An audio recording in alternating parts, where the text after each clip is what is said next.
чогуу сыйынабыз.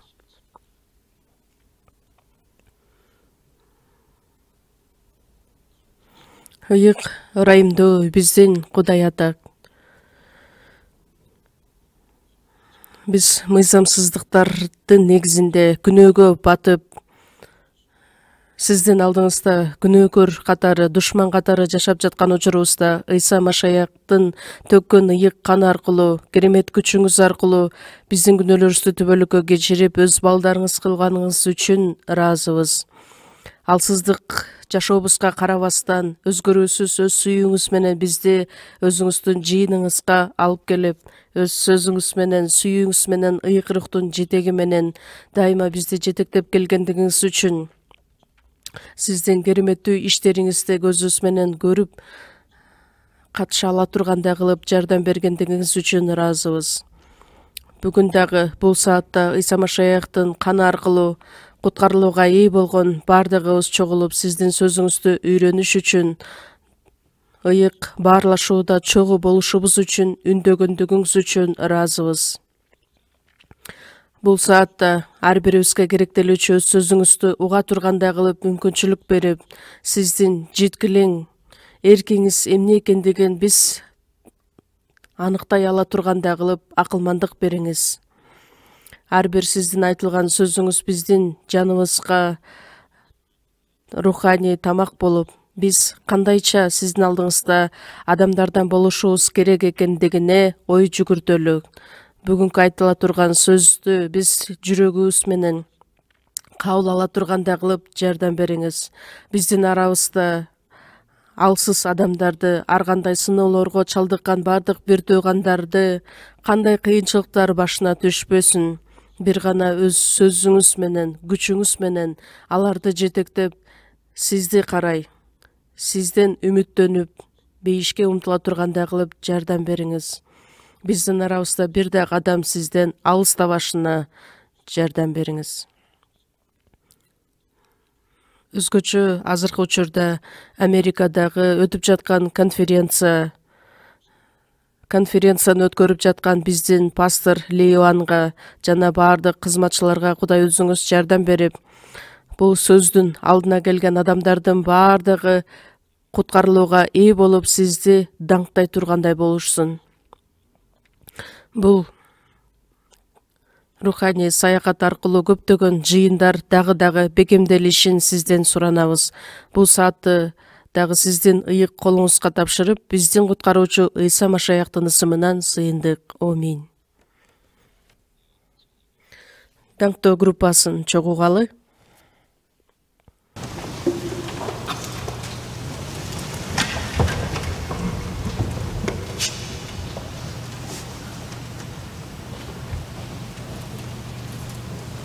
Is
Лука жазган жакшы кабар 12-бөлүмдө чогуу ачалы.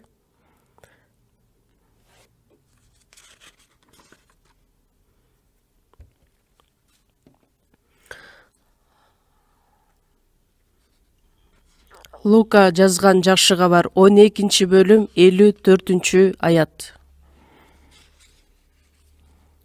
Лука 12-бөлүм 54-аят. 54-аяттан 59-аятка чейин мен силерге окуп берейин. Ыйса элге да мындай деди: силер батыштан булут көтөрүлгөнүн көргөнүңөрдө дароо жамгыр жаайт деп айтасыңар, анан дал ошондой болот. Түштүктөн шамал соккондо күн ысык болот деп айтасыңар, анан дал ошондой болот. Эй эки жүздүүлөр, жер менен асманды карап аба ырайын аныктай аласыңар да, ошол убакыттын белгилерин эмнеге аныктай албайсыңар? Эмне үчүн силер эмне туура экенин өзүңөр айырмалап биле албайсыңар? Сен каршылашың менен башчыга бара жатканда, жолдо эле андан кутулууга аракет кыл. Болбосо каршылашың сени сотко алып барат.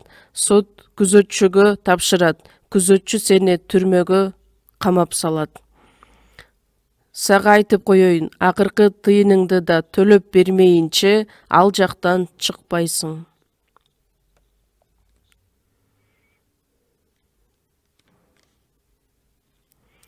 Биздин башкаруучу пасторубуз Америкадагы өтүп аткан жайкы конференцияга катышыш үчүн, анда сырткары Америкадагы жыйындарды кыдырып көрүш үчүн Америкадагы конференция бейшемби, жума, ишемби жана жекшемби 4 күн бою өтмөкчү. Биздин Кореянын сааты боюнча карай турган болсок, эртеңки күнгө чейин болуп өтөт. Ошондуктан биздин пасторубуз үчүн жана өтүп аткан конференцияга дагы чогуу сыйынып берүүңүздөрдү суранып кетет элемин. Пастордун келе турган датасы 8-июлда кайтып келет. Бүгүн сиздер менен сүйлөшө турган сөз Лука 12-бөлүм 56-аятты карай турган болсок, убакыттын белгилерин эмнеге аныктай албайсыңар? Эмне үчүн азыркы убакыттын белгилерин аныктай албайсыңар деген темада сиздер менен чогуу сүйлөшөлү деп турабыз. Бул жерде айтылган убакыт this time деп англис тилинде дагы айтылат. Азыркы убакыт деген. Убакытты жана белгилерди эмне үчүн аныктай албайсыңар? Дене жактан дагы убакытты туура айырмалап, аныктап билгенибиз дагы бул өтө маанилүү болуп саналат. Эгерде ошол убакыттын белгилерин билбей кала турган болсок, анда чоң бактысыздыкка, чоң катага адам кабылышы мүмкүн. Ошондой сыяктуу эле руханий жашоодо дагы убакыттын белгилерин туура аныктап билгенибиз дагы бул өтө чоң мааниге ээ. Убакыттын белгилин билип туруп, анан ошого жараша акылмандыкка таянуу менен иштерди аткарышыбыз керекпиз. Руханий жашоодо карап көрө турган болсок, куткарылбаган адамдар аткара турган иштер бар. Ал эми куткарылган адамдар сөзсүз түрдө өз убактысында аткара турган иштери болот. Ошол жөнүндө бүгүн сиздер менен чогуу теманы сүйлөшөбүз. 54-55 карай турган болсок, кайрадан чогуу окуйлу. Ыйса элге да мындай деди: силер батыштан булут көтөрүлгөнүн көргөнүңөрдө дароо жамгыр жаайт деп айтасыңар, анан дал ошондой болот. Түштүктөн шамал соккондо күн ысык болот деп айтасыңар, анан дал ошондой болот.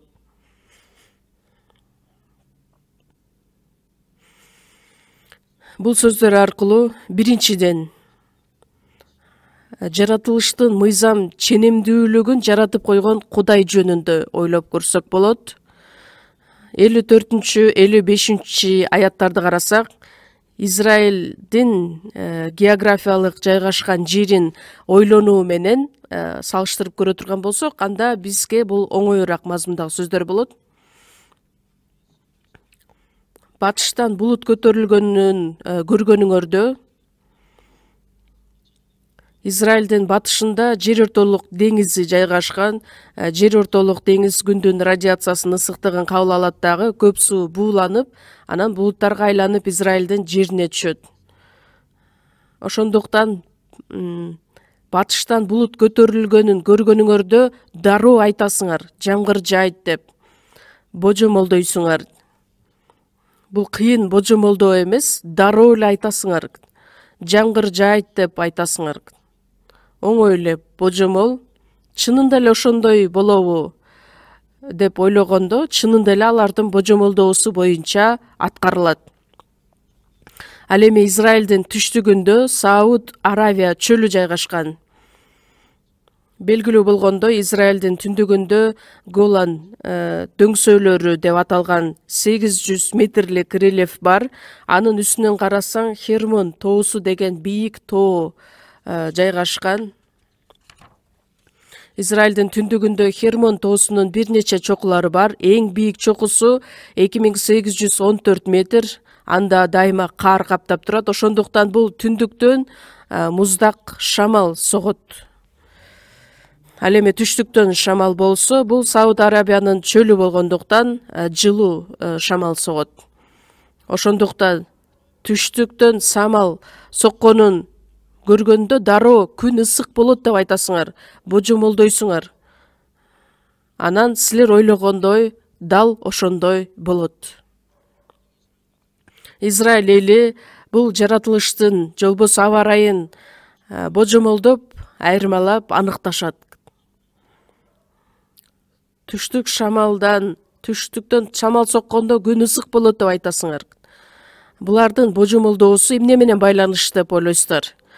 Кудай закон же болбосо мыйзам ченемдүүлүгүн жаратып, орнотуп койгондуктан, бир күнү мындай, экинчи күнү тигиндей боло турган болсо, анда бул кандайдыр бир эрежеге байланышкан эмес. Ар дайым бир деңгээлде, бир убакытта. Булардын баардыгы эмнени билдирет? Жаратуучу Кудай мыйзам ченемдүүлүгүн ушундай жаратып койгондугун аныктайт. 118 Забур 89 аяттан 91 аятка чейин карай турган болсок, Теңирим, сенин сөзүң асманда түбөлүккө орногон. Сен түбөлүккө ишенимдүүсүң. Кудай, сен жерди орноттуң. Ошол үчүн турат. Баардык ушул убакыт чейин сенин мыйзамдарың боюнча турат. Анткени баары сага кызмат кылат деп айтылат.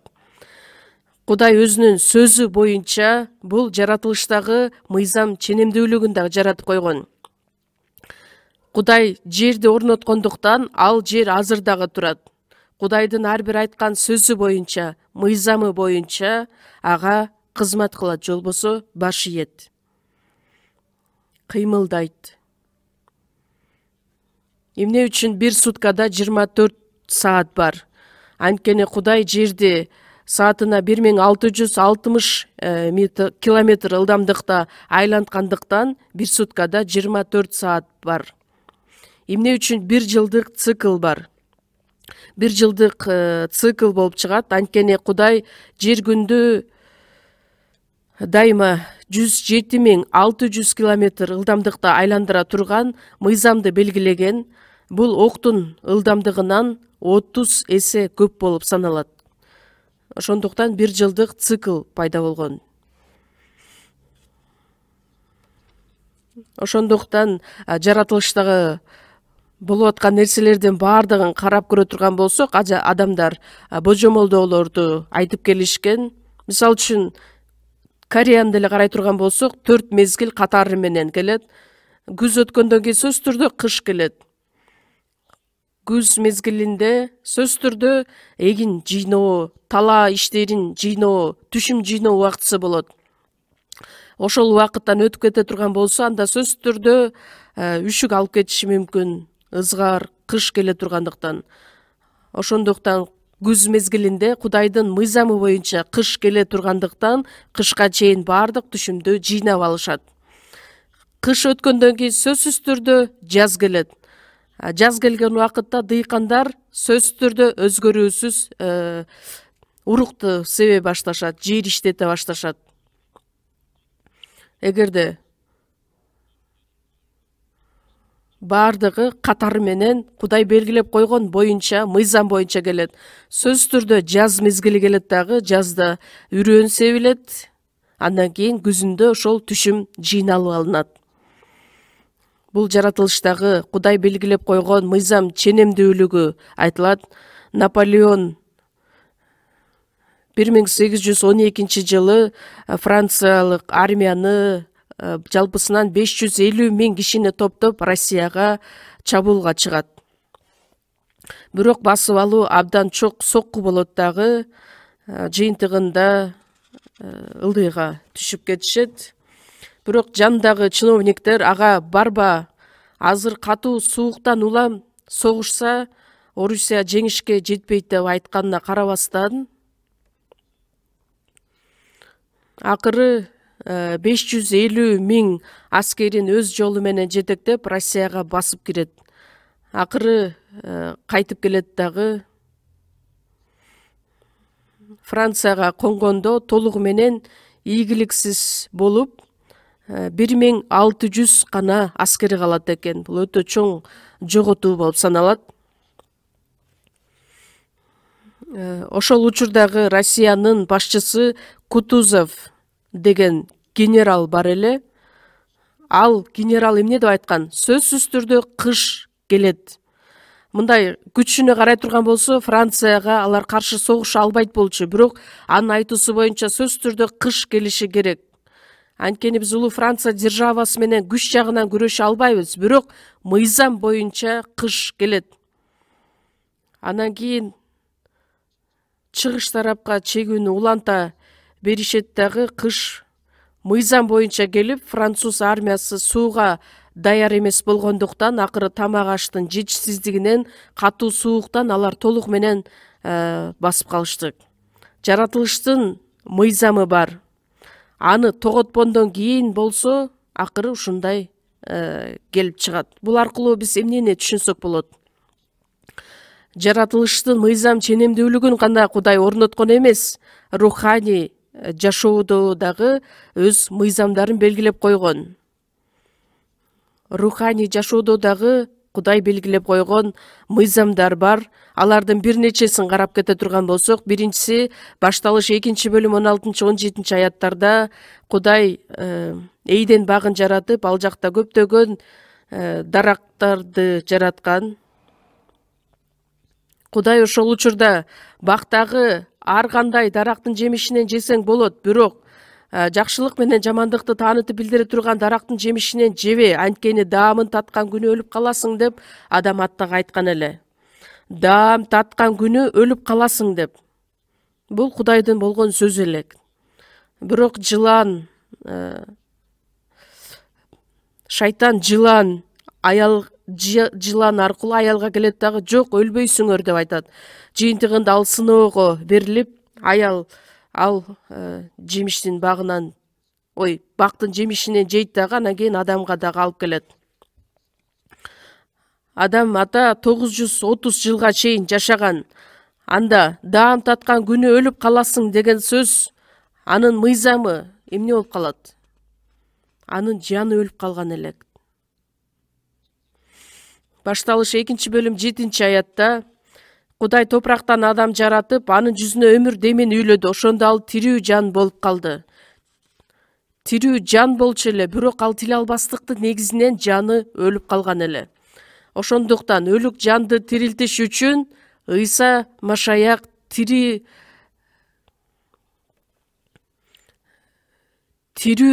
жан болуш үчүн келген.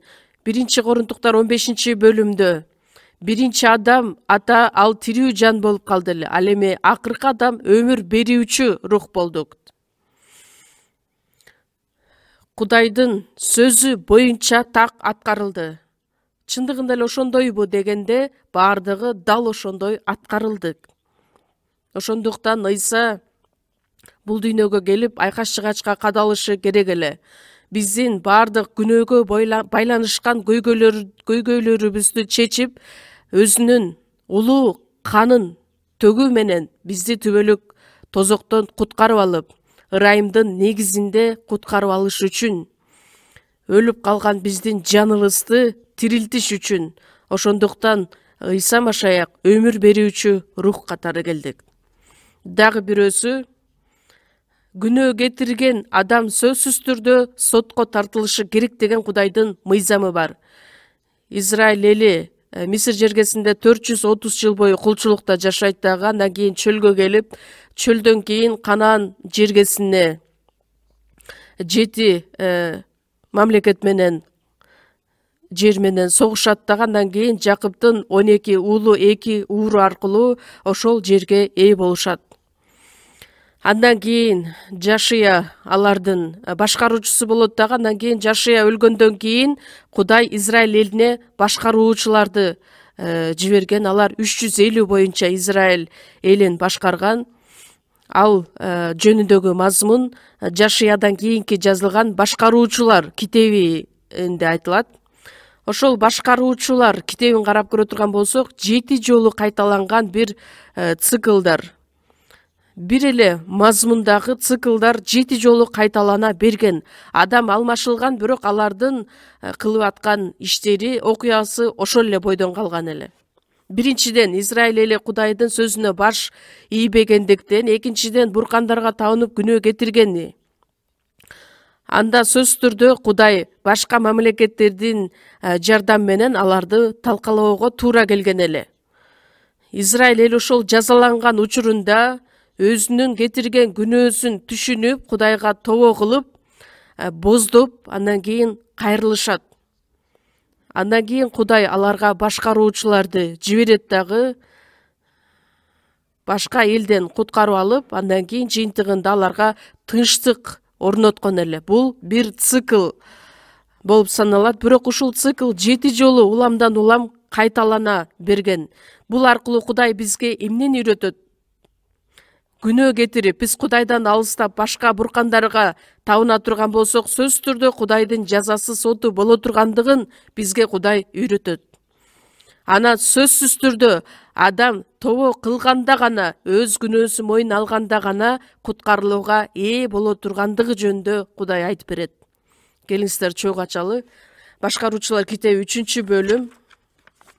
Лука 12-китепке белги коюп коюңуздар, кайра кайрылып келебиз. Башкаруучулар 3-бөлүм. Байыркы келишимдин 261 бети. 261 бет, башкаруучулар 3-бөлүм.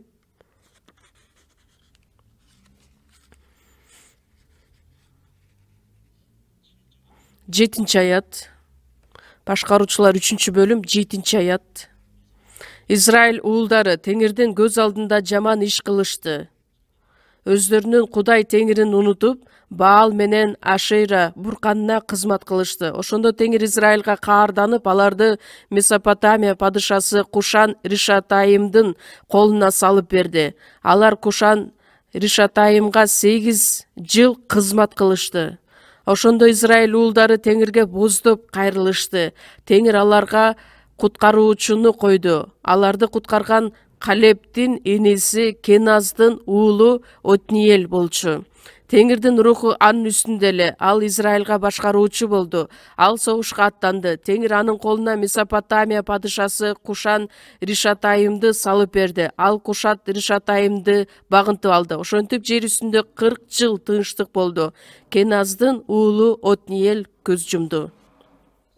8-аятта Израиль элинин күнөө кылганы, жаман ишке барганы. 8-аятта башка бутпарастардын негизинде аларды соттогондугу жөнүндө жазылат. 9-аятта Израиль эли тобо кылат, боздойт. 10-аятта Кудай башкаруучуларын жиберет дагы, алар аркылуу Израиль элин куткарып алат. Анан жыйынтыгында 11-аятта тынчтык орнойт. 40 жыл бою. Бул бир цикл деп аталат. Ошол бир цикл уламдан улам кайталана берген. Башкаруучулар гана алмашылган, бирок ошол окуя кайрадан эле кайтала берген. башка элдер башкар өзгөрүлгөн, алмашылган, бирок алардын башынан өткөргөн окуялары кайрадан эле кайталана берген. 12-аятта кайрадан жаман иштерди кыла баштады. 4-бөлүм 1-аятта Израиль уулдары Теңирдин көз алдында кайрадан жаман иштерди кыла берди. Кайрадан улам кайталап. Ооба, күнөө кетире турган болсо сөзсүз түрдө сот болот тургандыгына байланыш мыйзам. Күнөө кетиргенде сөзсүз түрдө тобо кылышы керек деген мыйзам. Бул руханий жашоодогу мыйзамдарды Кудай өзү белгилеп койгон. Күнөө боло турган болсо сөзсүз түрдө тозокко барат деген мыйзам да бар. Жакан жазган жакшы кабар 8-бөлүм 21-аятты чогуу ачабыз. Жакан 8-бөлүм 21-аят.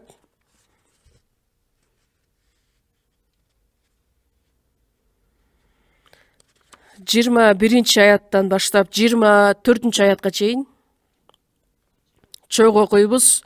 Ыйса аларга дагы: мен кетем, мени издейсиңер, күнөөкөр бойдон өлөсүңөр. Мен барган жерге силер бара албайсыңар деди. Ошондо жүйүттөр: мен барган жерге силер бара албайсыңар дейт. Эмне? Ал өзүн өзү өлтүрөбү дешти. Ыйса аларга: силер төмөн жактасыңар, мен жогору жактанмын. Силер бул дүйнөдөнсүңөр, мен бул дүйнөдөн эмесмин. Ошондуктан мен силерге күнөөкөр бойдон өлөсүңөр дедим. Бул мен экениме ишенбесеңер, күнөөкөр бойдон өлөсүңөр дедик. Бул жерде карасаңыздар, Ыйсанын айткан сөздөрү Израиль эли ортодон түшүнбөстүктөргө ээ болушуп, Израиль элине Ыйса 3 жолу кайталап айтат. 21-аятта күнөөкөр бойдон өлөсүңөр. 24-аятта күнөөкөр бойдон өлөсүңөр. Күнөөкөр бойдон өлөсүңөр. Күнөөкөр бойдон өлөсүңөр деген сөздүн мааниси эмнеде? Адам баласы күнөөкөр табиятка ээ болуп жашагандыктан ал күнөөсүнөн арылбаса тозокко барат. Күнөөсү чечилбесе, күнөөсүдөн арылбаса, анда ал тозокко мен барган жерге силер бара албайсыңар. Ыйса каяка барат? Бир аз убакыт өткөндөн кийин айкаш-чыгачка кадалып, биздин күнөөлөрүбүздүн баардыгын чечип, өз мойнуна алып, андан кийин көргө коюлуп, андан кийин 3 күндөн кийин тирилет. Өзү келген түбөлүк бейишке кайрадан кайтат. Күнөөкөр бойдон төрөлүп, күнөөкөр бойдон өлгөн адам ал бейишке бара албайт. Күнөөлөр кечирилгенде гана ал бейишке барат. Күнөөлөр кечирилиши үчүн 24-аятта жазылганда: мен силерге күнөөкөр бойдон өлөсүңөр дедим. Мен экениме ишенбесиңер, күнөөкөр бойдон өлөсүңөр дедик.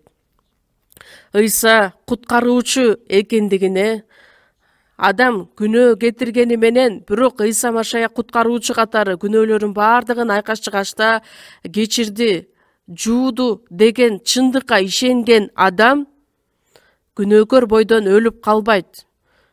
Күнөөлөрү кечирилет. Андан кийин Ыйса барган түбөлүк бейишке бара ала турган адам болот. Бул дагы Кудайдын белгилеп койгон мыйзамы. Күнөө болсо, ал түбөлүк бейишке бара албайт.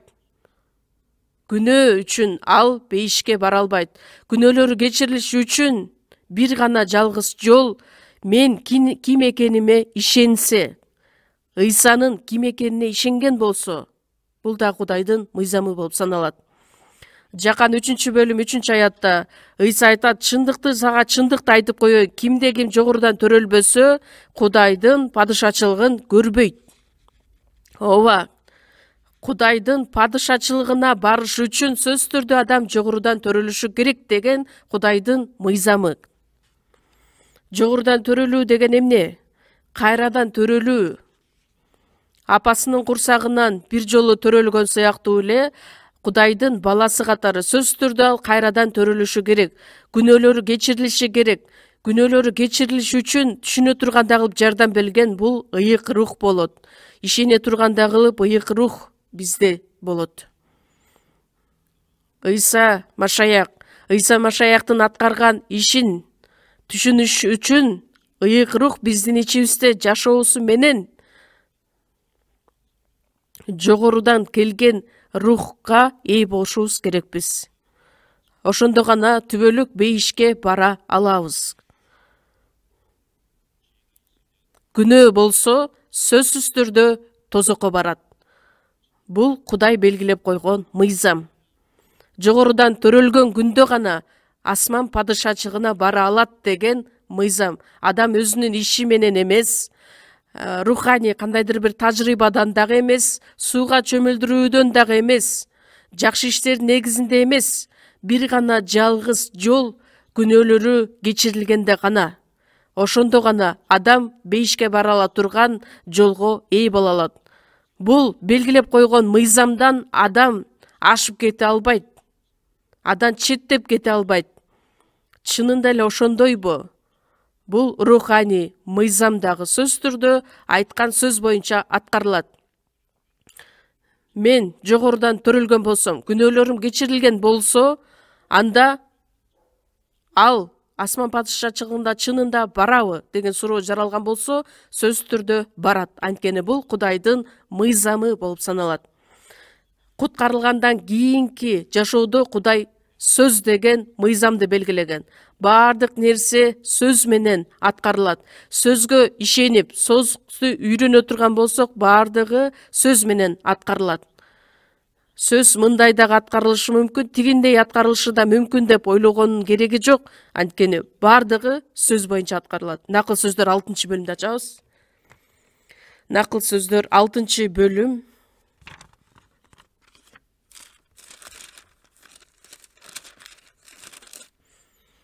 20-аяттан 23-аятка чейин окуйбуз.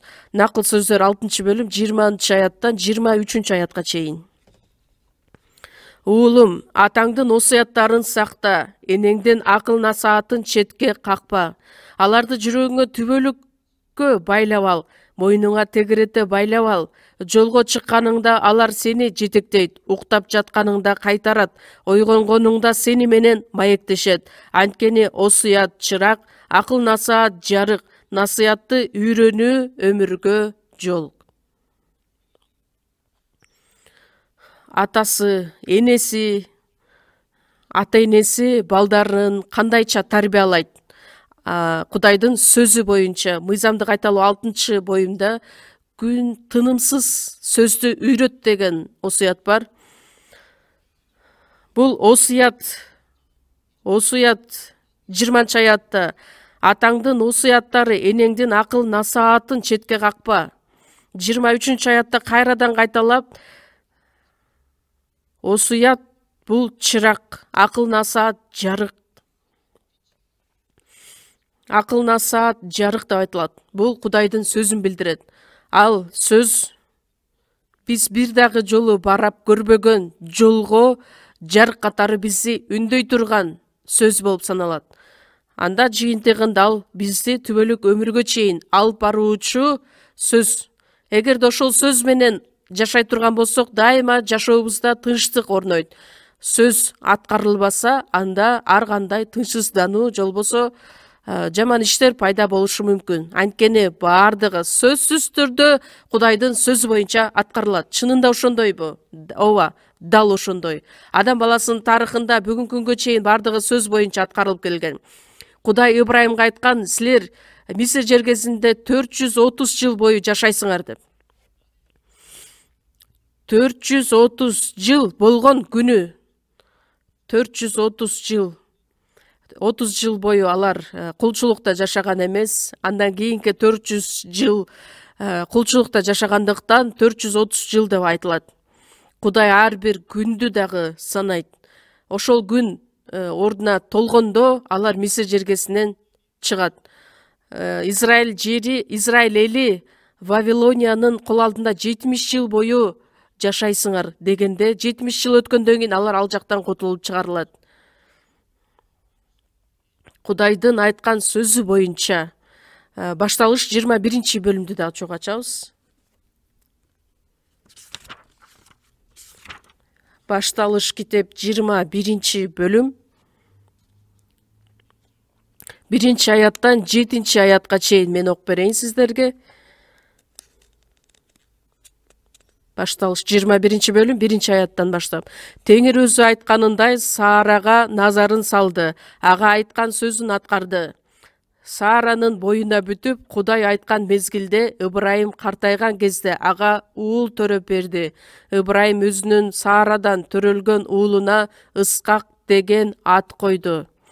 Кудай ага осуяттагандай 8-күнү Ыбрайым өз уулу Ыскакты сүннөткө отургузду.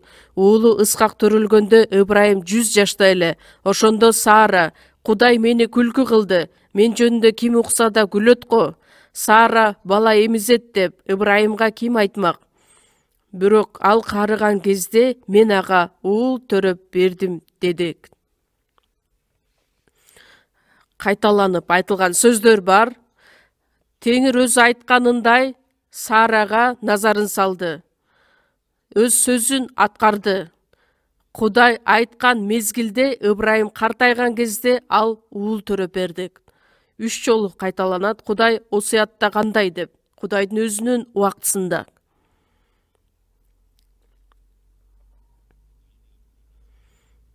Ур жергесинен чыгып, ошол учурда ал 75 жашында эле, андан кийин 100 жашка чыкканда балалуу болгондуктан ал 25 жыл күткөн болот. Ошол учурда Кудайдын сөзүнө ишенген эле, бирок шектенип кеткендиктен ал Сааранын кулу болуп саналган Агардан Измаил төрөлөт. Кудайдын убактысы, Кудайдын сааты кандай? Ыбрайым менен Сааранын денеси бала төрөй албаган убакыт келишин Кудай күткөн. Адам баласынын колунан келбей турган убакыт келишин күткөн. Дагы бир нерсе, Ыбрайымдын ишеними жеткилең болгон күнгө чейин Кудай күткөн. Адамдын колунан эч нерсе келбеген учурда ал качан толук Кудайга ишенген учурда, Кудайга таянган учурда ал ага уулду берет. Римдиктер 4 бөлүм 19-аятта 100 жашка жакындап калган Ыбрайым балалуу болуу курагынан өтүп кеткенинен ишенбестик кылып Кудайдын убадасынан шектенген эмес, ал тескерисинче бекем ишенип Кудайды даңктаган деп айтылат. Ишеними бекемделип Кудайды дагы даңктаган. Ишеними бекемделип жеткилең болгонго чейин Кудай күткөн. Эмне үчүн? Анткени Кудай толугу менен даңкталышы үчүн. Ошол 100 жаш элек Кудайдын убактысы боюнча. Кудай өзү айтканындай аткарды, сөз боюнча аткарылды. Куткарылуудан кийинки биздин жашообузда дагы Кудай өзүнүн сөзүн берет. Бардык сөзгө биз ишенүү менен мамиле кыла турган болсок, сөз түрдө ал дагы аткарылат. Азыр менин көз карашым боюнча ал иш аткарылбашы дагы мүмкүн, бирок Кудайдын сөзү ошолго сөз дал келе турган болсо, сөз түрдө ал дагы аткарылат. 1-Корунтуктар 10 бөлүм 13-аятта: Силердин көтөрө алгыс сыноо менен сыналашыңарга Кудай жол бербейт.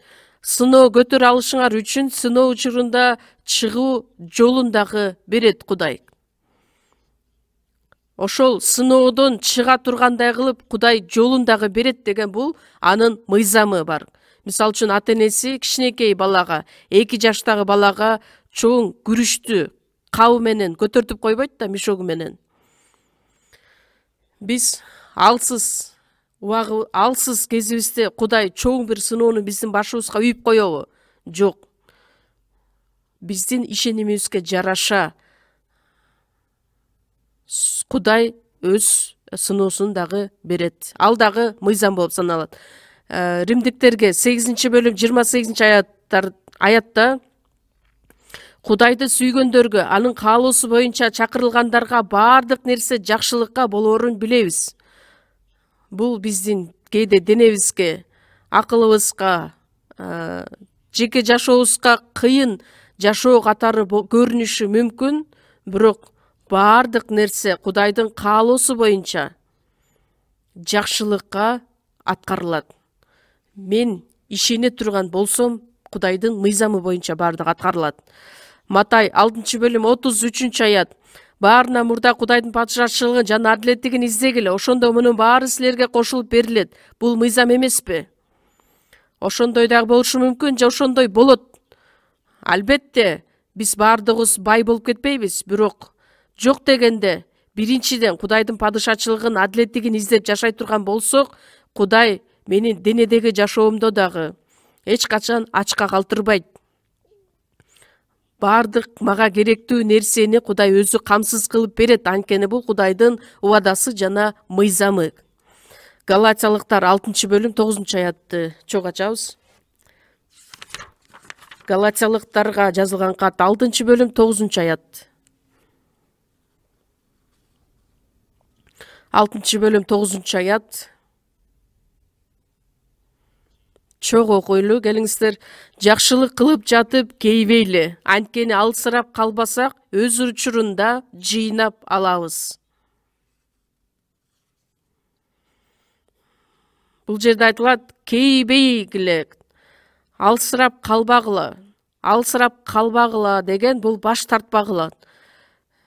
Өзгөчө бул жакшы кабарды таркатуу учурунда менин ата-энем болобу, балам болобу, туугандарым болобу, досторум болобу, жакындарым болобу, чынында чын жүрөгү менен каалап жакшы кабарды айта турган болсом, тынымсыз колумду таштап койбостон аларга аягына чейин жакшылык кылып жатып кейбейли, кейбегиле. 10 жыл өтсө дагы кейбегиле, 20 жыл өтсө дагы кейбегиле, жыйынтык чыкпаса. Анткени Кудай аны дагы көрүп турат. Кудай тирүү Кудай. Анткени алсырап калбасак, өз учурунда жыйнап алабыз. Менин убактым башка, Кудайдын убактысы башка. Менин оюм башка, Кудайдын ою башка. Мен Кудай ойлогон убакытты билбегендиктен ыңгай келсе да, келбесе да айтууга милдеттүүмүн. Сөз түрдө Кудайдын убактысы келгенде жыйнап алабыз. Мисалы үчүн, жазында үрөөн себилери менен дыйкан түшүмдү жыйнап албайт да, ал күтөт. Андан кийин күз мезгилинде эгинди талааны жыйнап алышсын күтөт. Ата-энебиз болобу, же болбосо биздин балдарыбыз болобу, же болбосо менин тааныштарым болобу, досторум болобу, туугандарым болобу, эч качан алардан баш тартпайлы. Аягына чейин чыгыш үчүн сөз түрдө бүт каалообуз менен жакшы кабарды жеткиришибиз керекпиз. Алар үчүн тынымсыз, үзгүлтүксүз сыйынуу менен кам көрүп, жакшылык кылып жатып кейбейли, анткени алсырап калбасак, өз учурунда жыйнап алабыз. Биздин арабызда 20 жыл бою бир адамга жакшы кабарды таркатып, 30 жылдан кийин жыйынтыгына ээ болгон адамдар да бар. Ошондуктан баш тартпайлы, кейбейли, ишенип, аягына чейин Кудайга таяна турган болсо, Кудайдын мыйзамы боюнча сөз түрдө ал дагы аткарылат. Адашкан адамдарды куткарып алыш үчүн, ал үчүн сөзсүз түрдө көз жаш төгүлүшү керек. Сөз түрдө биздин эмгегибиз керектелет. Мисалы үчүн, кичинекей ымыркай бала төрөлүш үчүн энеси кыйынчылыкты башынан азапты өткөрмөйүнчө бала төрөлбөйт. Азыркы учурда оорубай турган уколдорду сайып койгондугу үчүн. Бирок чынында эне канчалаган кыйын азап нерселерди башынан өткөрөт, жыйынтыгында бала төрөлөт. Ошол сыяктуу эле адамдар куткарылыш үчүн сөз түрдө биздин көз жашыбыз төгүлөт, эмгегибиз жумшалат. Ошондо гана куткарылган адамдар пайда болот. 125 забурду да чогуу ачалы. 125 забур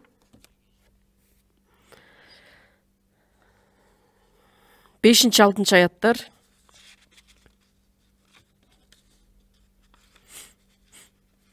5-6 аят. Чогуу окуйбуз. Көз жаш төгүп сепкендер кубанып оруп алышат. Үрөндөрүн талаага ый менен көтөрүп баргандар боолорун кубаныч менен көтөрүп кайтышат. Руханий жактан карап көрө турган болсок, бул руханий жашоону талаага эгин сепкен менен барабар деп айтат.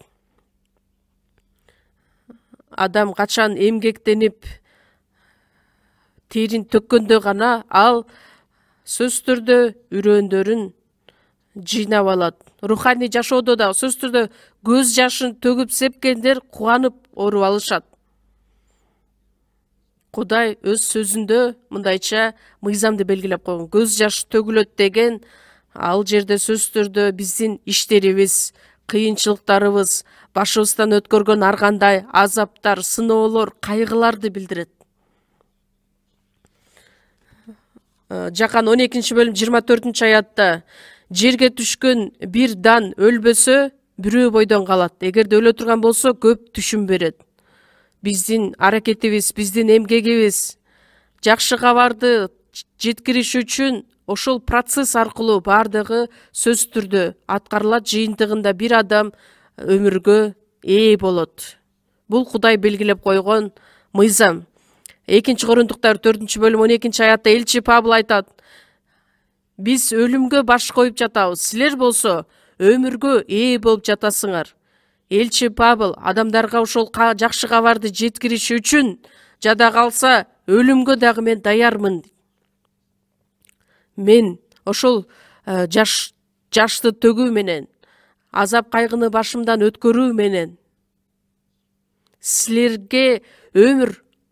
өмүргө ээ болушуңар үчүн,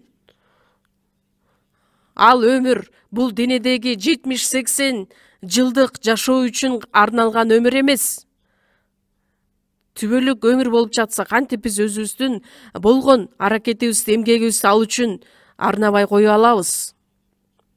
Кудай жаратылыштагы мыйзамдарды белгилеп койгон сыяктуудай эле бул руханий жашоодо дагы ар кандай мыйзам ченемдүүлүктөрү бар экендигин сөзсүз түрдө эске салышыбыз керекпиз. Ошол мыйзамга таянганда сөзсүз түрдө ар бир мыйзам ар бир адамдын жашоосунда, жеке жашоосунда сөзсүз түрдө аткарылат. Анын бардыгын өз жашообузда сөзсүз түрдө текшерип көрө алсак болот. Кайрадан Лука 12-бөлүмгө кайрылабыз. Лука 12-бөлүм.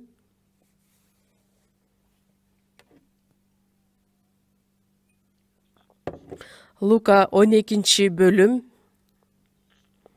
56 аят. 12-бөлүм 56 аят. Чогуу окуйбуз. Эй, эки жүздүүлөр, жер менен асманды карап аба ырайын аныктай аласыңар да, ошол убакыттын белгилерин эмнеге аныктай албайсыңар?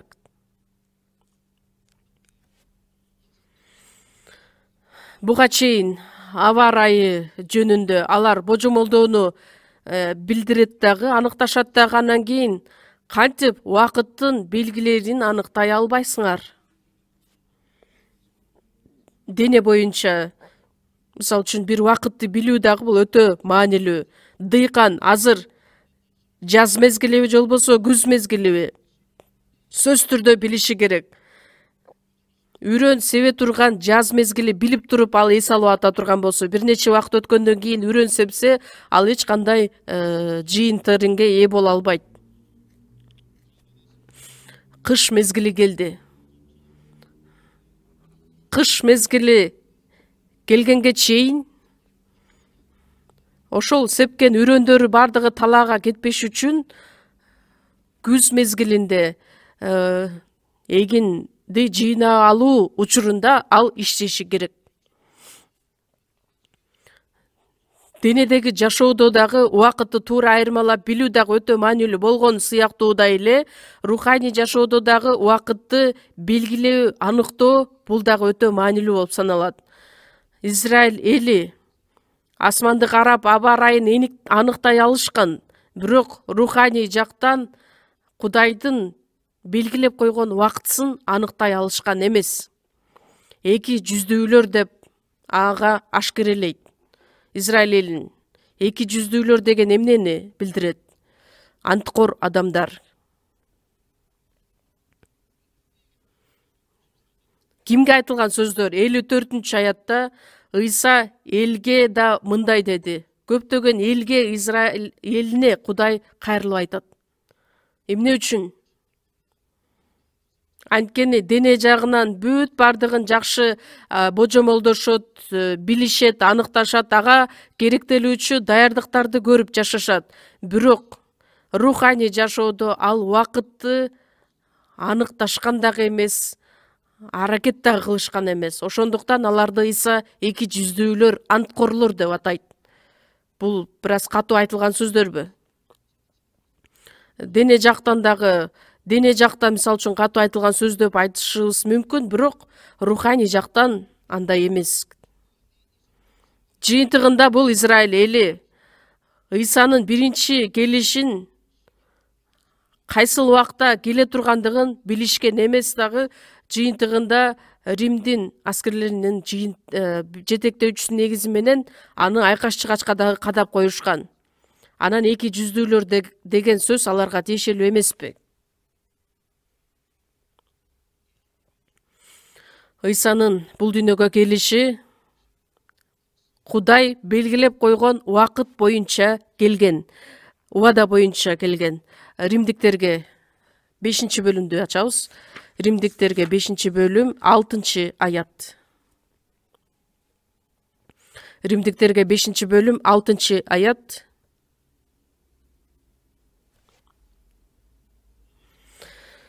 Римдиктер 5-бөлүм 6-аят. Чогуу окуйбуз. Анткени биз алсыз кезде эле белгиленген убакытта Машаяк кудайсыздар үчүн өлгөн. Белгиленген убакта Машаяк кудайсыздар үчүн өлгөн. Белгиленген убакыт деген эмнени билдирет? Убада боюнча, Кудайдын сөзү боюнча. Өз убагында келди. Ыйса Машаяк бул дүйнөгө келген учурда сууга чөмүлдүрүлгөндөн кийин эң эле биринчи айткан сөзү Марк 1-бөлүм 15-аятта убакыт келди. Кудайдын падышачылыгы жакындап калды. Тобо кылгыла, жакшы кабарга ишенгиле. Убакыт келди. Кудай белгилеген убакыт болгондуктан ал Ыйса бул дүйнөгө келди. Ыйса өзү жакшы кабар эмеспи?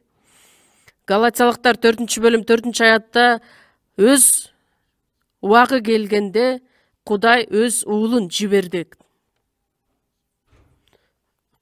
Кудай өз сөзү боюнча белгилеп койгон убакыт боюнча Ыйса келди. Израиль эли байыркы келишимге өтө жакшы жакын эле. Эгерде алар ошол байыркы келишимди деле жакшылап, изилдеп окуган болсо, анда алардын так астында куткаруучу Ыйса Машаяк, майланган куткаруучу экендигин билишмек эле.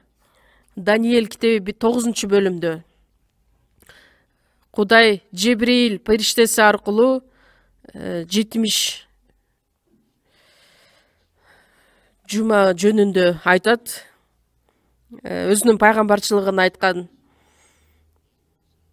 Бирок аятта айтылгандай 70 жуманын башталышы Иерусалим шаарын кайра курууга буйрук берилген учур экени ачык айтылган. Иерусалим шаарын кайра куруу ибадатканага тиешелүү эмес. Некемия китебинде башкаруучу Некемия келип, Иерусалимден дубалдарын тургузуп, Иерусалимден дубалдарын кайра тургузгандыгы жөнүндө айтылат.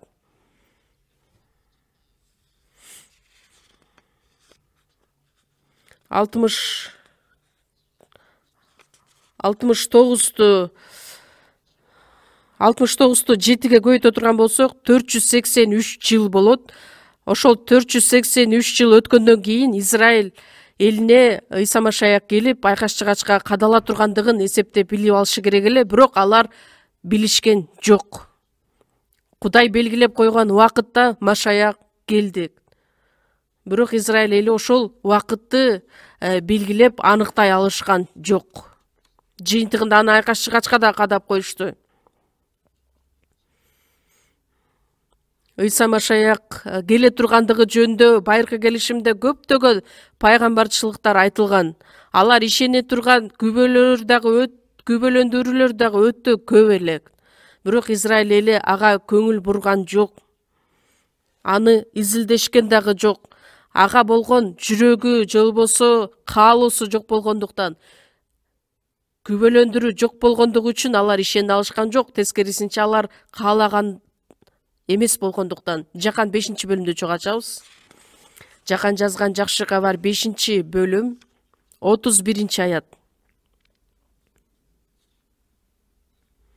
Жакан 5-бөлүм 31-аят. Эгер 31-ден 37-ге чейинки мазмунду карап көрө турган болсоңуздар, бул жерде Ыйса Машаяк Кудай өзү жиберген майланган куткаруучу жөнүндө айтылат. 31-аят. Эгерде мен өзүм жөнүндө өзүм күбөлөндүрүп жатсам, анда менин күбөлөндүрүүм чындык эмес. Бул сөздү туура түшүнүшүңүздөр керек. Күбөлөндүрүү бул эки адам болгондо гана ал күбөлөндүрүү катары кабыл алат. Бирок Ыйса өзү жөнүндө күбөлөндүрүп жатканы эки күбө болбогон учурда ал чыныгы күбөлөндүрүү болуп саналбайт деген мааниде айтылган. Ошол эки адамдын эки күбөнүн негизинде айтылган күбө чындык болуп саналат деген мааниде айтылган сөздөр. Андай боло турган болсо, Ыйса жөнүндөгү кандай күбөлөр бар? 32-аятта.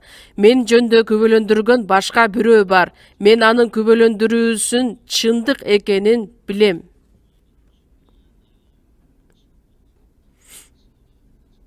Сууга чөмүлдүрүүчү жакан жөндө айтылган.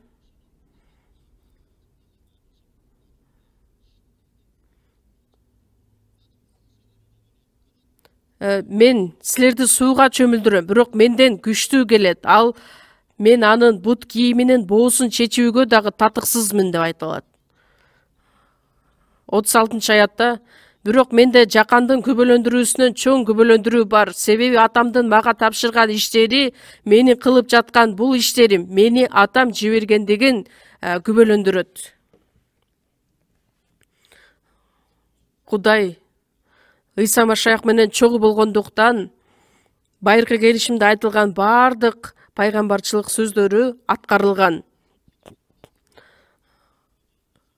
Ыйсанын аткарган иштеринин бардыгы биздин руханий жашоого түздөн түз байланышы бар. Пес ооруларды айыктырганы күнөөкөр адамдардын бардыгы күнөөсүнөн арыла тургандыгы жөнүндө алдын ала көрсөткөн. Ыйса Машаяк аркылуу көрсөтүлгөн бардык күбөлөндүрүүлөрдүн бардыгы Ыйса Машаяк чыныгы куткаруучу экендиги жөнүндө күбөлөндүрүлгөн. 39-аятта. Ыйык жазууну изилдеп жатасыңар. Ыйык жазуу болсо мен жөнүндө күбөлөндүрөт. Ошол сөздөрдү айтып жаткан учурда жаңы келишим жазыла элек болчу. Байыркы келишим жөнүндө айтылат. Ыйса Машаяк байыркы келишимдеги сөздөр бардыгы ал жөнүндө күбөлөндүрүп тургандыгын айтат. 46-аятта. Эгерде Мусага ишенсеңер, мага да ишенмексиңер, анткени ал мен жөнүндө жазып кеткен. Эгерде анын жазгандарына ишенбей жатсаңар, менин сөздөрүмө кантип ишенесиңер? Бул сөздөр боюнча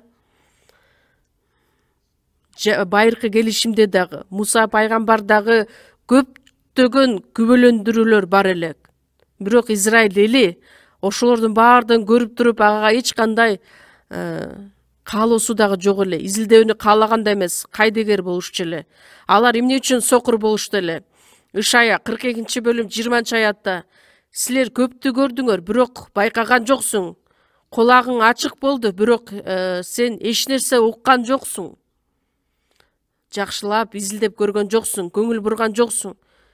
Кулагың ачык болду. Бирок жүрөгүңдүн кулагы эч нерсе уга алган жок. Жыйынтыгында сен сокур болдуң, анан кийин керең болдуң. Көптөгөн астындагы күбөлөндүрүүлөрү болгонуна карабастан алар ишене дагы алышкан жок. Эң эле жакын жүргөн Жүйүт Искариот көптөгөн Ыйсанын сөздөрүн уккан, керемет иштерин көргөн, бирок Жүйүт Искариот ал дагы сокур болду, керең болду. Израиль эли Ыйса кайрадан тирилген учурда дагы ишенсе дагы болот болчу эле. Анткени Ыйса Машаяк өлүп кайрадан тирилгендигине да көптөгөн күбөлөндүрүүлөр бар эле. Ошол учурда дагы күнөөсүн мойнуна алып Израиль эли ишенсе болот эле.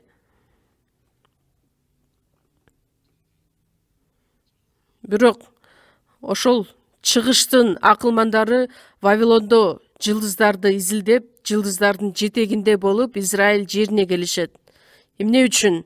Алар чындап эле куткаруучуну күткөн адамдар эле.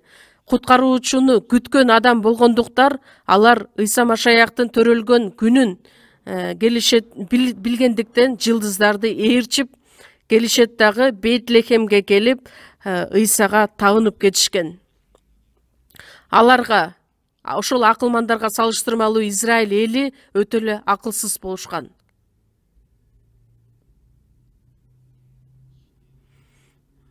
Убакытты туура аныктап билишибиз керекпиз.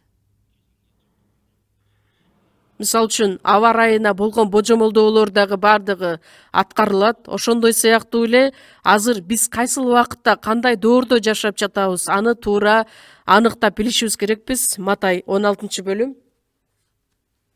Матай жазган жакшы кабар 16-бөлүм. 16-бөлүм 1-аяттан 4-аятка чейин окуйбуз. Матай 16-бөлүм 1-ден 4-кө чейин окуйбуз. Чоң окуйбуз. Фарисейлер менен садукейлер Ыйсанын жанына келиши да аны сынаш үчүн асмандан жышаан көрсөтүшүн суранышты. Ыйса болсо аларга: кеч киргенде силер күн кызарып батып бара жатат, эртең күн ачык болот дейсиңер. Эртең менен болсо асман түнөрүп турат, күн бузулат окшойт дейсиңер. Анткорлор, асманды карап аба ырайын аныктай аласыңар да, анан убакытка байланыштуу жышаандарды айырмалап биле албайсыңар. Бузулган жаман муун жышаан көргүсү келет, бирок ага Жунус пайгамбардын жышаанынан башка жышаан көрсөтүлбөйт дедик. Денеси жагынан алар өтө акылдуу адамдар эле.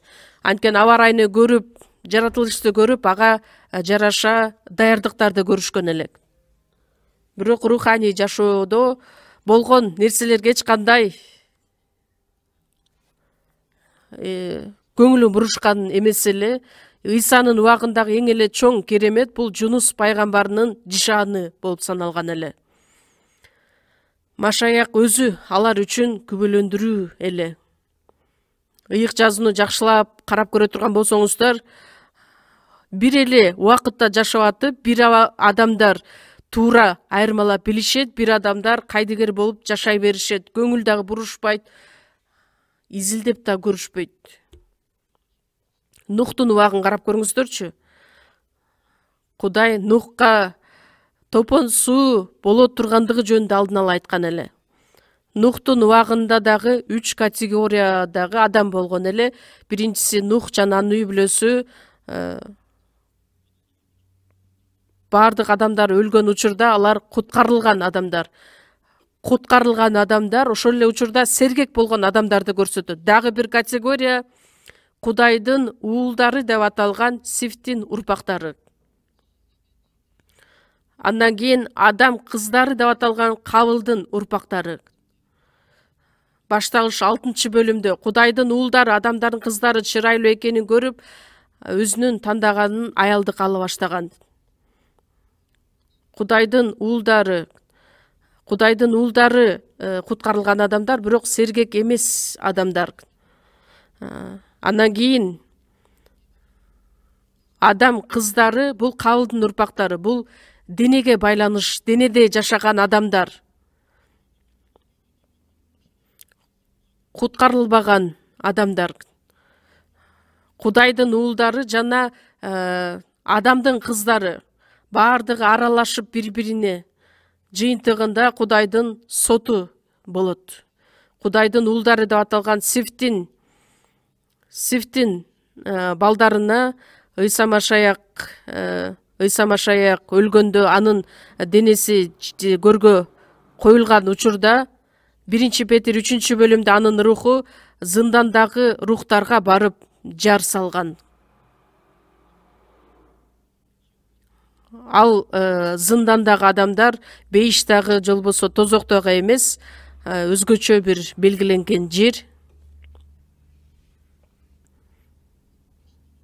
Биздин азыркы жашоодо дагы дал эле ошондой.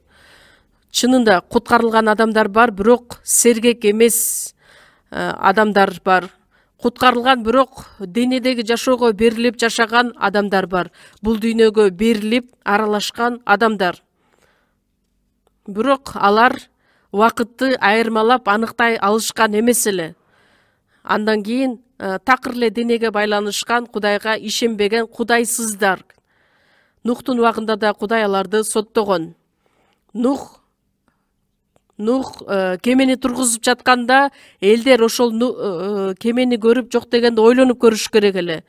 Башталыш 7 бөлүм 8 аятта баардык жаныбарлар, жер үстүндө сойлоп жүрүүчүлөр, эркек ургаачылар болуп кемеге кире башташты. Нух өзү зордоп баардыгы сүйрөп алып келген жок, жаныбарлар өздөрү кире башташкан эле. Чынында эле Кудайдын сөздөрү боюнча аткарылып жаткан турбайбы деп адамдар ошондо дагы ойлонуп көрсө болот эле. Адал жана адал эмес малдар, баардык жаныбарлар эркек ургаачы болуп экиден кире башташты. Аларды жетектөөчү Кудай өзү эле. Ошол болуп аткан нерселерди адамдар көрүп анан кийин акылына келиш керек эле да, бирок аны да көрүп алар ойлонушкан жок. Баардыгы кеменин ичине киргенден кийин 7 күн бою Кудай аларды күттү. Кеменин эшиги ачык эле, бирок 7 күн бою бир да адам кеменин ичине кирген жок. Биз дагы ойлонуп көрүшүбүз керекпиз. Мен Нухка жана Нухтун үй бүлөсүнө окшоп куткарылган адаммынбы, сергек болуп жашаган адаммынбы, же Сифтин балдарына окшоп, Кудайдын уулдарына окшоп куткарылдым, бирок денеге байланышып, дененин каалоолорун аткарып жашап жатамынбы? Же болбосо такыр эле Кудайсыз жашап жатамынбы?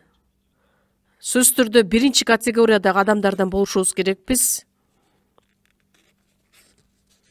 Ыбрайымды карасак, Ыбрайымдын убагында, Ыбрайымдын заманында, Ыбрайымдын күндөрүндө Кудай күкүрт от түшүрүп, Содом, Амор, Адма жана Зебайым шаарларын өрттөп жиберди. Алдын ала Кудай ал жөндө дагы айткан. Ыбрайым жакшы билген. Бирок Содомдун ичинде жашап жаткан Лот аны ал жөнүндө билген эмес. Ошол эле Содом, Гамора шаарларында жашаган элдер дагы бузукулук иштерде жашап жаткандыктан, күнөө кетиргендиктен алар билишкен эмес. Лот куткарылган, бирок 2 Петр китебинде айтылат адилет деп. Куткарылган, бирок ал денедеги жашоого байланып жашаган адамдын бири эле. Кудайсыздар бар эле. Ыбрайым эмне деп айтылыр? Ал Кудайдын сөзүн билгендиктен, Кудайдын убактысын билгендиктен, башталыш 18 бөлүмдө Кудайга ал кайрылып сыйынат. Чын дили менен. Ким үчүн? Лот үчүн.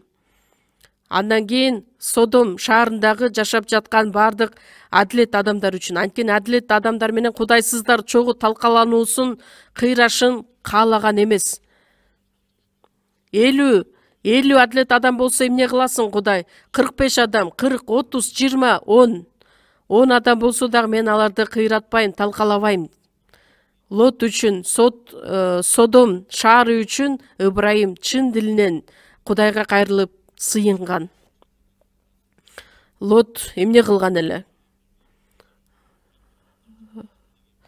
Башталыш 19 бөлүмдө алга ал жөнүндө айтылган.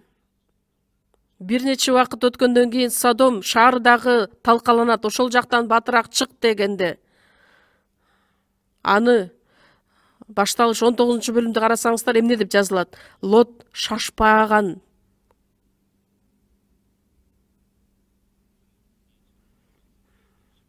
Кудай биздин колубузду кармап, бизди алып чыгайын дейт, бирок биз колубуз менен бул дүйнөгө карманып алабыз. Анткени бул дүйнө бизди кармап алышы мүмкүн, кой бербестен.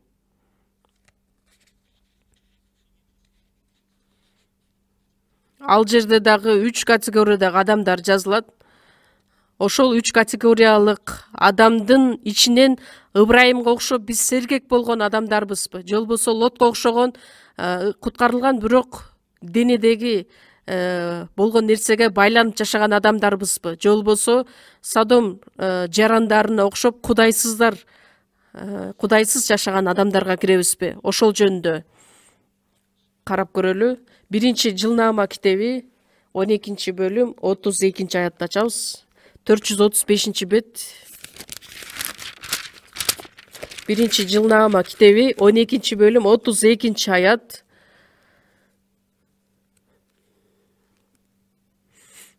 Жылнама 12-бөлүм 32-аят чогуу окуйбуз.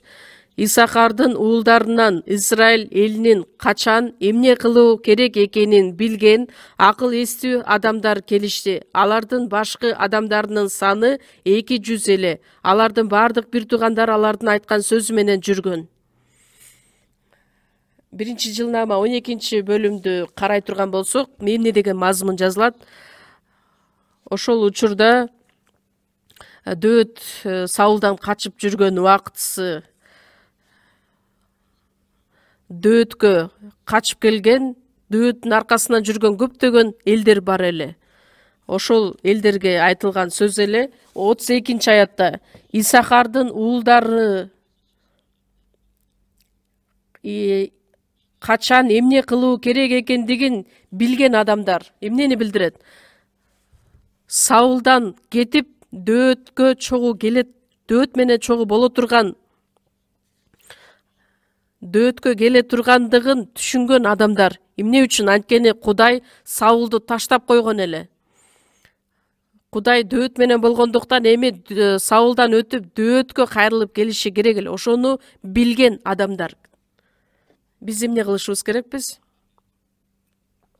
Биз дагы туура аныктай билишибиз керекпиз. Кудайдын жыйыны жана жалган жыйын эмне экендигин айырмалап билишибиз керекпиз. Кудайдын жыйынында кандай айырма болот? Куткарылган адамдар барбы же жокпу? Ошол жерде даңктоо ыры бар, сыйынуу бар, бирок Кудайдын аткарган куткарылуу иши барбы же жокпу? Куткарылуу иши аткарган жерде сөзсүз түрдө Кудай бар болот.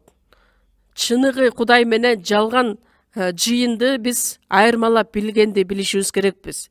Чыныгы жыйынга биз таандык адамдар болушубуз керекпиз. Ошол учурда дагы Дөөткө чогуу келип, биз дагы Машаяк менен чогуу болуп, Машаяктын иштерин аткарабыз. Машаяк башкарган, падышачылыкка умтулган адамдардан эмеспизби? Ошол жөнүндө ой жүгүртүп көрүшүбүз керекпиз. Кандайча бул убакыттын белгилерин айырмалап билбейсиңер? Ошол убакыттагы эле адамдарга айтылган эмеспи? Ошол убакыттагы адамдарга эле айтылган эмес, бизге азыркы учурда дагы мына Ыйса Машаяктын келерине аз убакыт калды. Эмне үчүн ошол убакытты айырмалап аныктай биле албайсыңар? Кудай өзү убадалап койгон убакыт келгенде Кудай өзү келет. 1-Тимотей 6-бөлүмдү ачабыз. 1-Тимотейге жазылган кат 6-бөлүм. 1-Тимотей 6-бөлүм 13-аяттан баштап 15-аятка чейин окуйбуз. 13-төн 15-ке чейин. чогуу окуйбуз. Бардыгына өмүр берүүчү Кудайдын алдында жана Понтий Пилаттын алдында жакшы ырастоону ачык күбөлөндүргөн Машаяк Ыйсанын алдында мен сага буйрук кыламын. Осуятты Теңирибиз Ыйса Машаяк келгенге чейин туура так аткар. Бул нерсени мактоого татыктуу, бирден бир кубаттуу падышалардын падышасы, эгедерлердин эгедери өзү белгилеп койгон убакытта ишке ашырат. Ушуга чейин окуйбуз. Элчи Павыл Тимотейге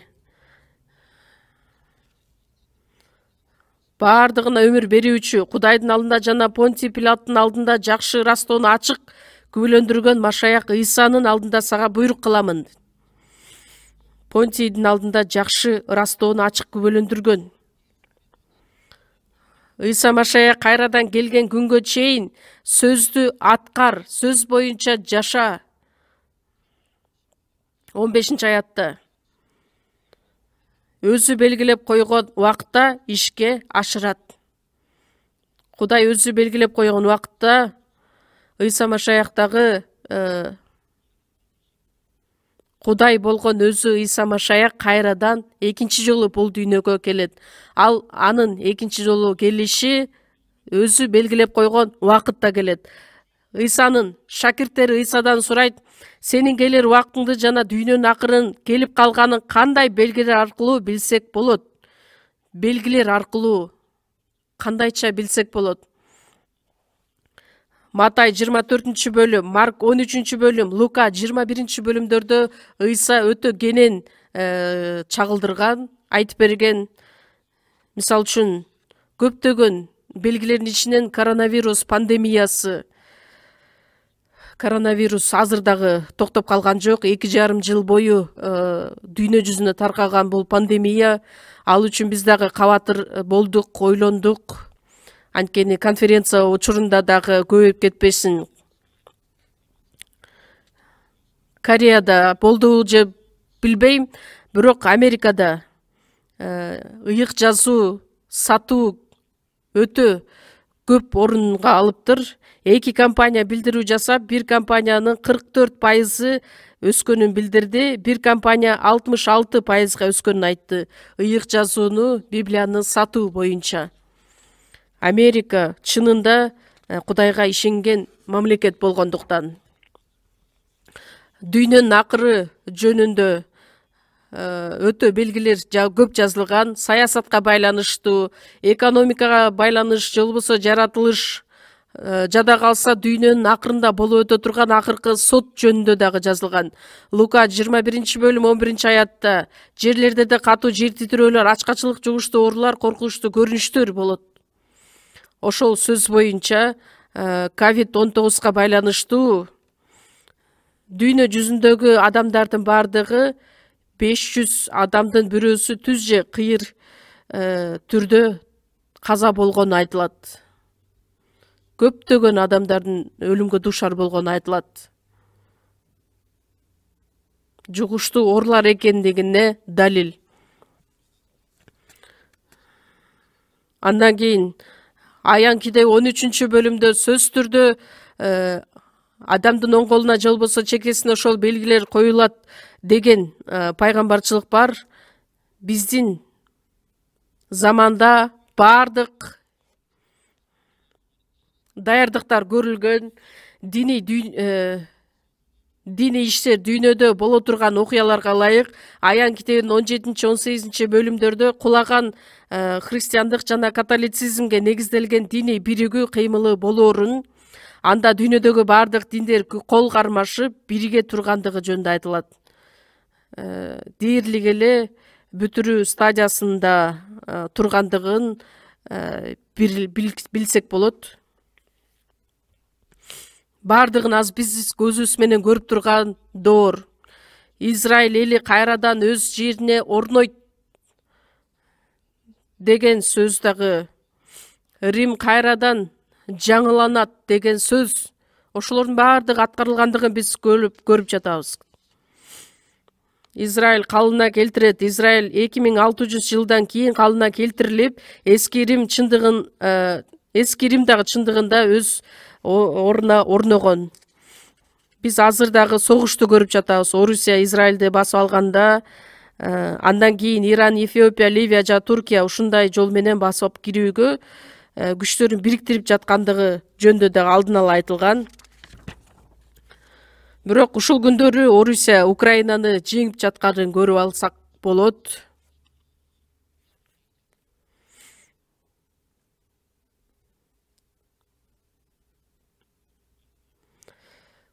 Жизикил 38-39 бөлүмдөрдө айтылган Израилге кол салган бардык мамлекеттер, мунун бардыгын азыр биз көзүбүз менен көрө алсак болот.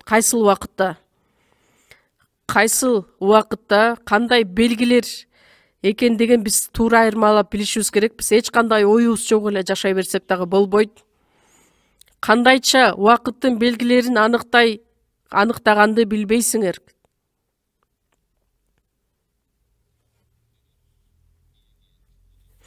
Бизге берилген убакыт өтө аз калгандыгын, же болбосо көп эмес экендигин биз жакшы ойлонуп көрүшүбүз керекпиз. Биз жакшы кабарды тарката ала турган убакыт дагы өтө аз экендигин түшүнүшүбүз керекпиз.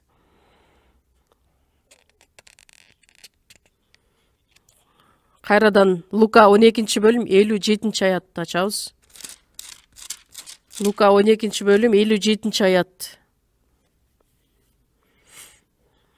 12 бөлүм 57 аят чоң окуйбуз. Эмне үчүн силер эмне туура экенин өзүңөр айырмалап биле албайсыңар? Бардык адамдар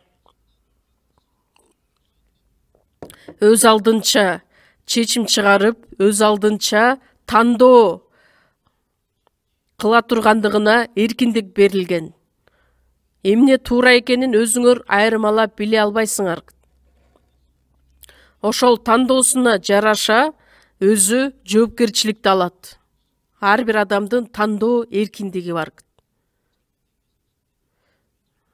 Туура эмес нерсени тандап ала турган болсо, анда туура эмес ишке байланышкан бардык нерсеге өзү жооптуу болот. Мен бирөө үчүн мына тандап алдым. Бир иштин негизинде шайтан үчүн мен тандап алдым. Же болбосо мени курчап турган адамдар үчүн ушул жолду тандап алдым деп адам эч качан өзүнө шылтоолорду, же болбосо жоопторду таба албайт. Эмне туура экенин өзүңөр айырмалап биле албайсыңарбы? Ыйса эмне үчүн бул элге кайрылып айтып атат? Эмне үчүн так ушул сөздөрдү ошол элге айтып жатат? Израиль элинде жүйүт башчылары болгондуктан, алар жүйүт башчылары, диний кызматчылар болгондуктан элдер аны туура эмес, туура ишти туура деп айта алышкан эмес. Туура эмес ишти дагы туура эмес деп айтып алышкан эмес. Туура нерселерди тандап алууга алар өз тандоолорун аткара алышкан эмес. Жыйынтыгында Ыйса Машаякты айкаш чыгачка кадап коюшкан. Жакан 12 бөлүмдү ачабыз. Жакан 12 бөлүм 42-43 аяттар. Чоң окуйбуз. Жакан 12 бөлүм 42-43. Ошондой болсо да жүйүт башчыларынын көбү Ыйсага ишенип калышты. Бирок синагогадан чыгарылып калбаш үчүн ишенип калышканын фарисейлердин алдында ачык айтышкан жок. Анткени Кудайдын даңктаганына караганда адамдын даңктаганын артык көрүштү. Жүйүт башчыларынын көбү Ыйсага ишенип калышты. Бирок синагогадан чыгарылып калбаш үчүн алар ишенип калышканын ачык айтышкан эмес. Адамдын даңктаганын артык көргөндүктөн. Жыйынтыгында бул адамдардын ичинен көптөгөн адамдар айкаш чыгачка кадоону тандап алышкан. Ыйсаны айкаш чыгачка кадоону тандап алышкан.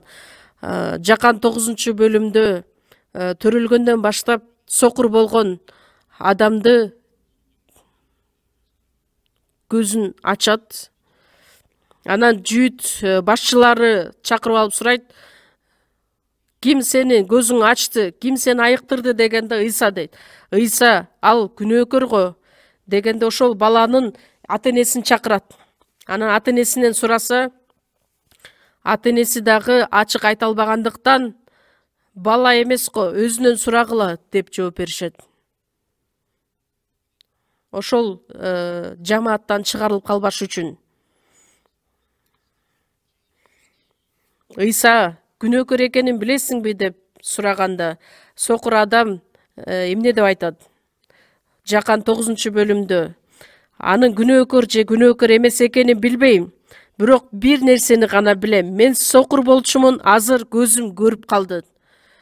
Ал ушунчалык кайраттуулук менен айтат, мен азыр көзүм көрүп калды. Биз дагы айта алабыз го, куткарылдык, күнөөлөрүм кечирилди. Силер улам сурап атканыңардан эмнени уккуңар келет? Силер да анын шакирттери болгуңар келеби деп жооп берет. Сокур адам, көзү айыккан адам эмне деп айтат?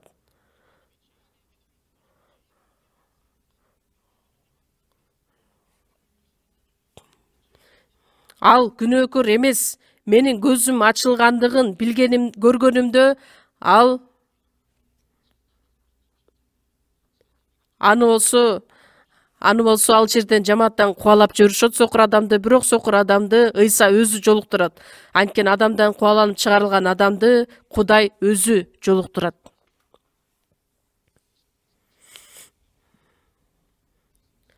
Жүйүт башчыларынын ичинен дагы көп эле синагогадан же болбосо жамааттан чыгарылып калбаш үчүн алар ишенимин ачык айта алышкан эмес.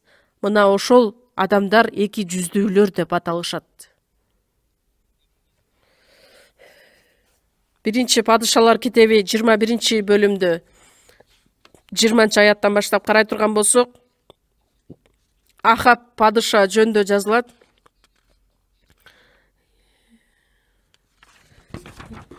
Езебелге чейин эле ал жаман иштерге баруу менен жыйынтыгында жаман иштерге баруу жолун өзү тандап алат дагы жыйынтыгында. Анан Изебел өз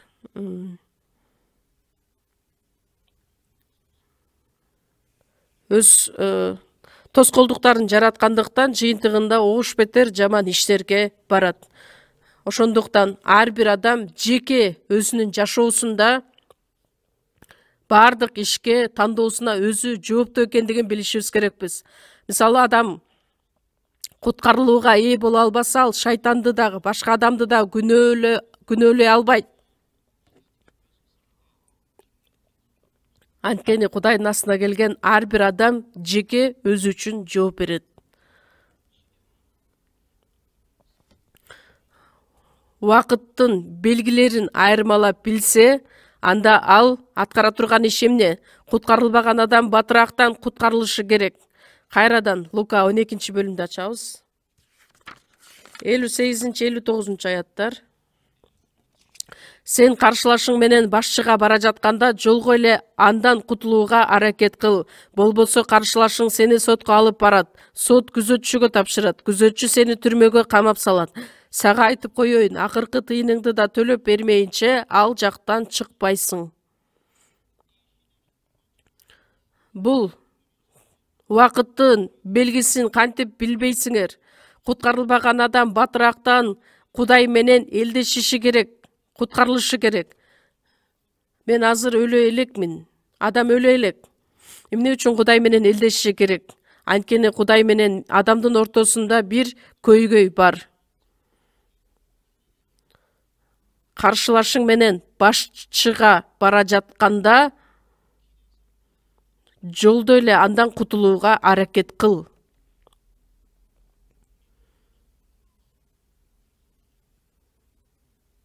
Бизге каршы турган нерсе бар.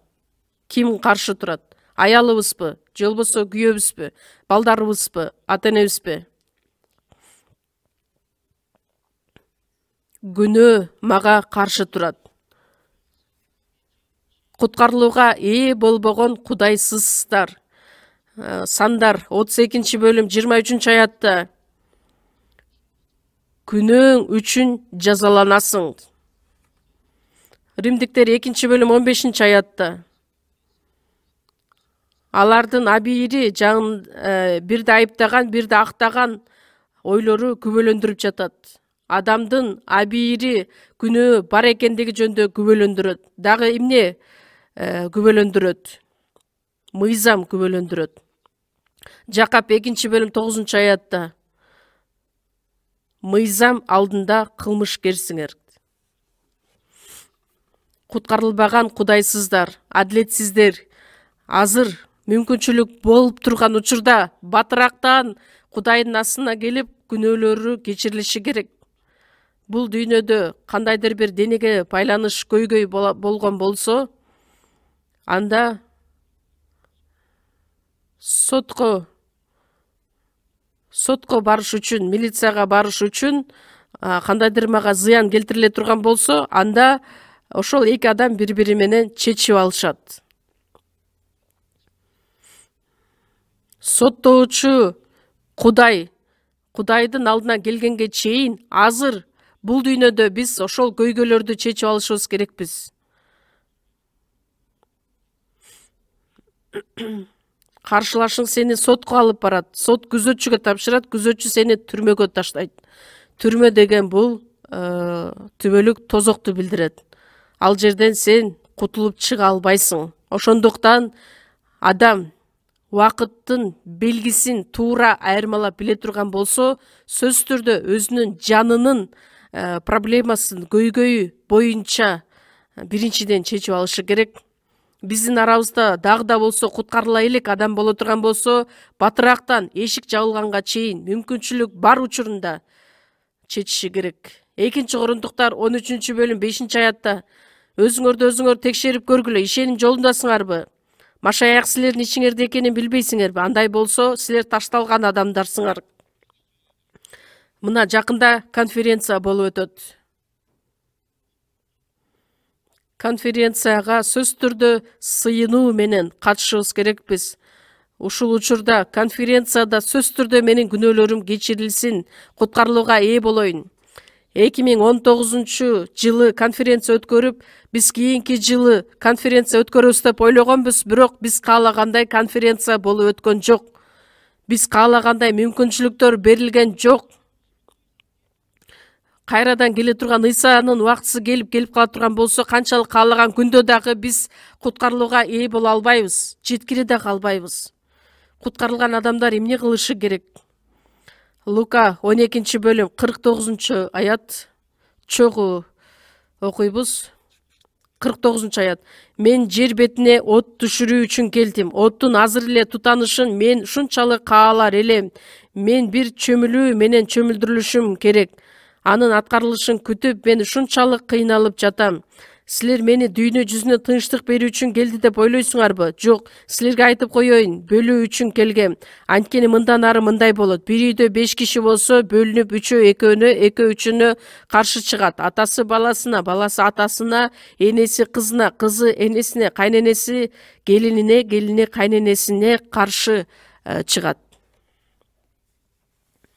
Батыраак окуйун деп бир аз туура эмес окуп алдым окшойт. Кечирип коюңуздар. Ыйсанын айткан сөздөрү: мен жер бетине от түшүрүү үчүн келдим.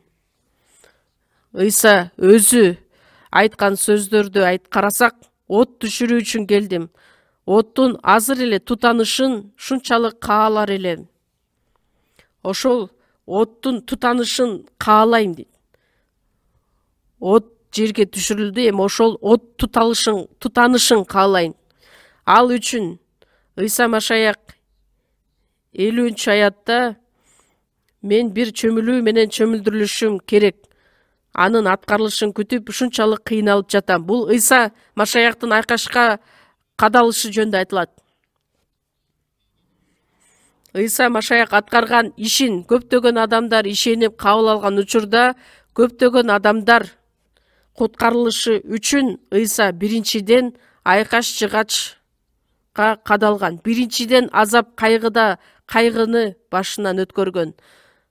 Айкаш жыгаштагы кадалган ыйсаны карап көрүңүздөрчү. Эки колу кадалган ыйса. Биздин колубуз айкашка кадала турган болсо, эмне болот эле? Нерв клеткаларынын баардыгы үзүлүп кетмек эле.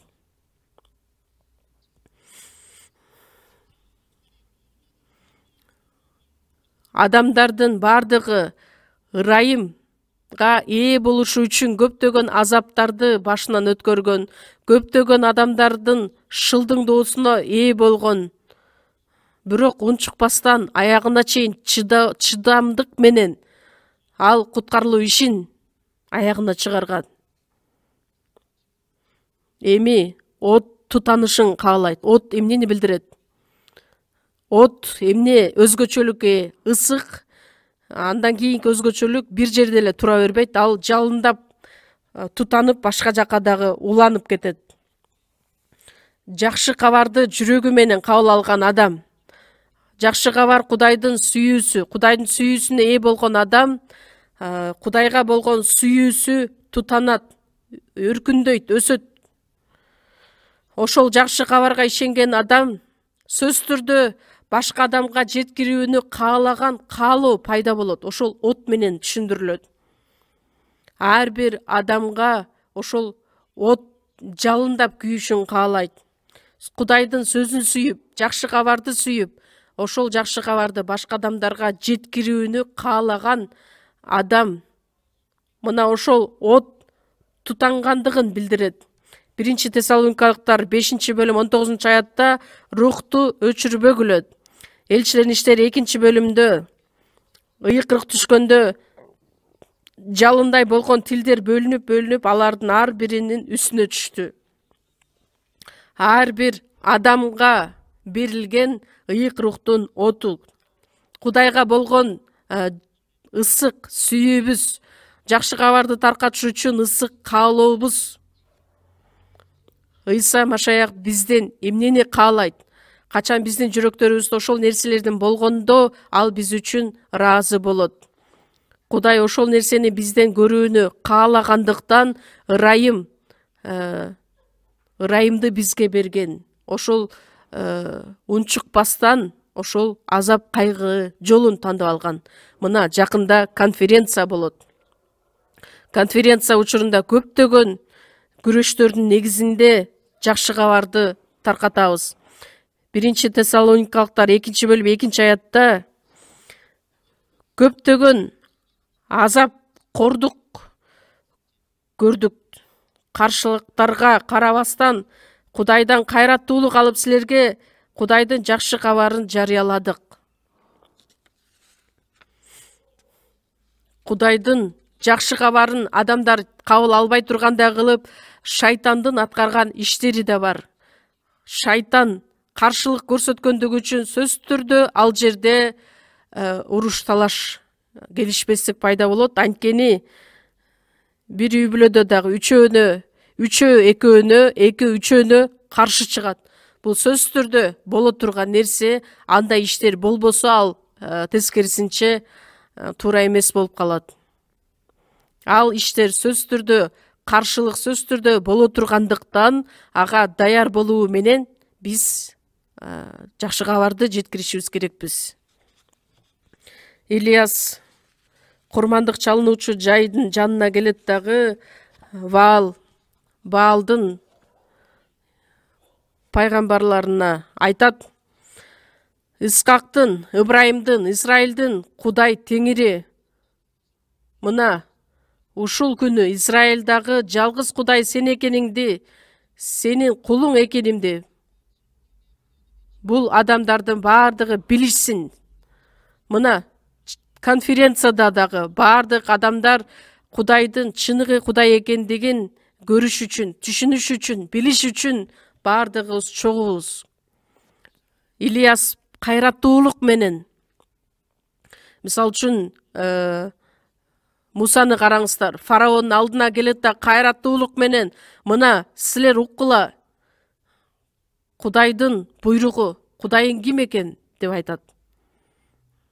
Израиль элин кое бер, кидей Теңир ким экен? Мен Теңирди билбейм. Израилди кое бербейм. Бул жерде эркектерди гана алып кет, аялдарың менен балдарың калсын. Анан малдарыңды калтырып кеттиз. Малдарын, байлыгын калтырып кете турган болсо, анда кайрадан кайрылып келишмегиле. Бирок Муса Кудайдын сөзүн кабыл алгандыктан аягына чейин ал баш тартпастан фараонго Кудайдын сөзүн айтат. Кудай сөз түрдө өз жардам берет. Жакшы кабар оту жалындап күйүшүн каалаган Ыйса биздин жыйында, биздин ичибизде болсо кантип бизге жардам бербей койсун? Ал үчүн биз ишенишибиз керекпиз. Күчүбүздү жумшап, кайраттуулук менен ушул согушта жетишкендиктерге, жеңишке жетишибиз керекпиз. Ишенимден бир аз алсыз болгон, алыстап кеткен адамдар боло турган болсо, ал адамды дагы конференцияга алып келип, сөз түрдө аны дарылашыбыз керекпиз, же болбосо калыбына келтиришибиз керекпиз. Кандайча убакыттын белгилерин аныктайганды билбейсиңер. Мына конференция боло турган убакытты билип, айырмалап, аныктап, ошол согушка катышпай туруп, башка жака кетип кала турган болсок, бул Кудайга жакпай турган нерсе. Ал ишти көрүп туруп, биздин абийирибиз дагы чыдабай турган нерсе.